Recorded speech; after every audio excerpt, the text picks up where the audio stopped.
Si on pensait qu'à la fin de la guerre des 6 jours, Israël a gagné et les choses vont se calmer et le général de Gaulle va changer son attitude, au contraire, il est tellement furieux. Il dit à Pompidou, ils m'ont pas écouté, son orgueil là, il est tellement lourd. 6 mois après, il fait sa conférence de presse avec la fameuse phrase peuple d'élite, dominateur et sûr de lui-même. Alors comment vous expliquez cette phrase? Selon vous, c'est pas antisémite?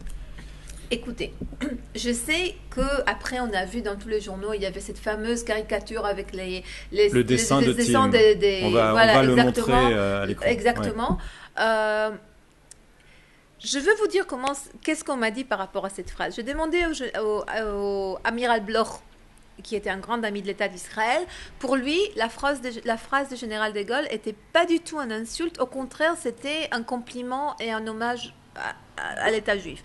Il faut voir le contexte où ça entre, parce que dans cette conférence de presse, le général de Gaulle relate toute l'histoire du peuple juif. Et la phrase vient dans la première partie. Il raconte comment on était ici depuis longue date et tout ce qui s'est passé avec le peuple juif. Ben Gurion écrit au général de Gaulle le lendemain de cette conférence de presse, parce qu'il faut savoir qu'il y avait une correspondance entre le général de Gaulle et Ben Gurion tout au long de ces années jusqu'à la fin. Oui, on peut, comme vous avez tout à l'heure dit par rapport aux cathédrales et synagogues, oui.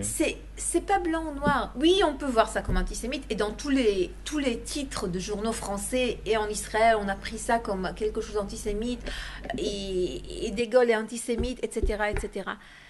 Mais moi, je veux faire la part de choses, parce que comme j'expliquais tout à l'heure, De Gaulle était autre chose aussi. Et pour moi, franchement, pour lui, l'intérêt de la France était le premier primordial, la première chose qui l'intéressait.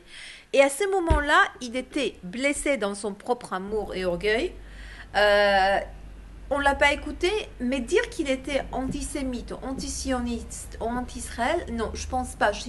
Il n'était pas... Il y a plusieurs degrés dans l'antisémitisme ou dans le... Tout le monde n'est pas nazi forcément pour être antisémite. Oui. Et alors, par rapport à cette petite phrase, j'ai noté la réponse de Raymond Aron, qui a écrit un livre, De Gaulle, Israël et les Juifs. Oui, tout à fait. Et alors, il était vraiment scandalisé, blessé, on va dire. En fait, il accuse De Gaulle d'avoir réhabilité l'antisémitisme. C'est rien que ça. Et alors, il dit définir un peuple par 2 adjectifs, expliquer l'impérialisme israélien par la nature éternelle, l'instinct dominateur du peuple juif. Aucun homme d'État occidental n'avait parlé de juifs dans ce style, ne les avait caractérisés comme peuple par 2 adjectifs. Les Juifs de France, ou pour me dire du monde entier, ont immédiatement saisi la portée historique de quelques mots prononcés le 28 novembre 1967. Donc c'est très fort ce que dit Bien évidemment, mais Raymond, il a dit à l'époque, cela veut dire on est aujourd'hui en 2017. Oui. Il faut regarder les choses avec les reculs et avec beaucoup de choses qu'on sait aujourd'hui. Parce qu'à l'époque, on savait, il n'y avait pas encore les mémoires du général de Gaulle, il n'y avait pas encore la correspondance entre Ben Gurion et général de Gaulle, il n'y avait pas encore les archives qui étaient ouvertes, il n'y avait pas encore les personnalités. Par exemple, Alain de Boissier, il a écrit un livre, mais quand il parlait avec moi, il était beaucoup plus ouvert par rapport au livre qu'il a écrit. Et il n'est pas le seul, comme beaucoup d'autres personnalités clés qui m'ont parlé, qui ont écrit des livres. À un moment donné, on arrive à un âge et un stade qu'on peut se permettre de dire des choses qu'on n'a pas écrites. Alors, qu'est-ce que nous apprend ce recul? Ce recul... Il était blessé avant tout. Oui, il était blessé avant tout, à mon avis, dans son orgueil propre.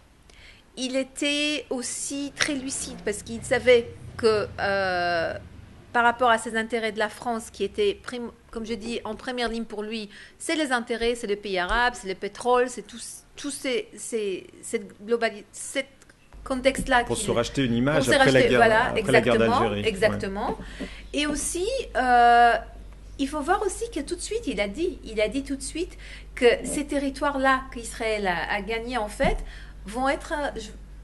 poser problème. Voilà, ils vont poser problème. Il a dit tout de suite